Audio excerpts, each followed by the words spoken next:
يلا بينا وشوية جمبري بقى، ايه تحفة. ولا الشوربة بقى.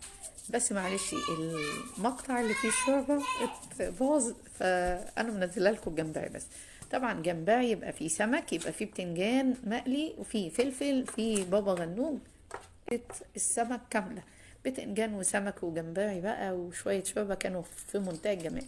هنا طبعا أنا حاطة بتنجانية وقرنين فلفل بيشووا وطماطمايه علشان نعمل سلطة البتنجان اللي كنت منزلها لكم قبل كده.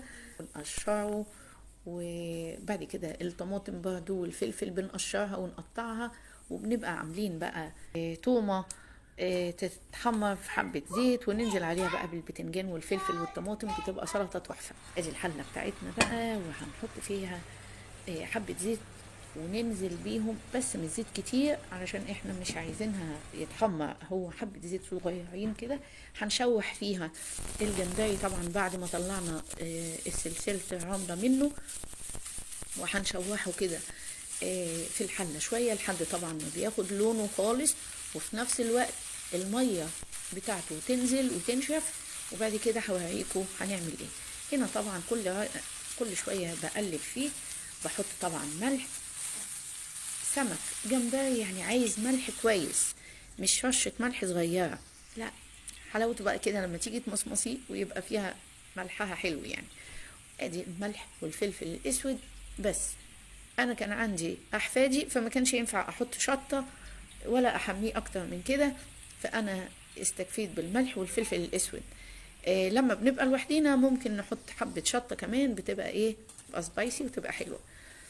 يلا بينا يلا بينا نكمل. انا طبعا شوحته، وفي نفس الحله بقى حبه الزيت طبعا بعد ما شيلته على جنب. هنا بقى عندي طماطم وفلفل وبصل متفرط حسب الكميه. كان كيلو الا ربع من الجمبري، فانت مش هتعملي يعني طماطم وحاجات كتير. وبعد كده بنزل بيه تاني على الطماطم والبصل والفلفل بعد ما بيتشوحوا، وحطي بقى حبة المية بتاعتك.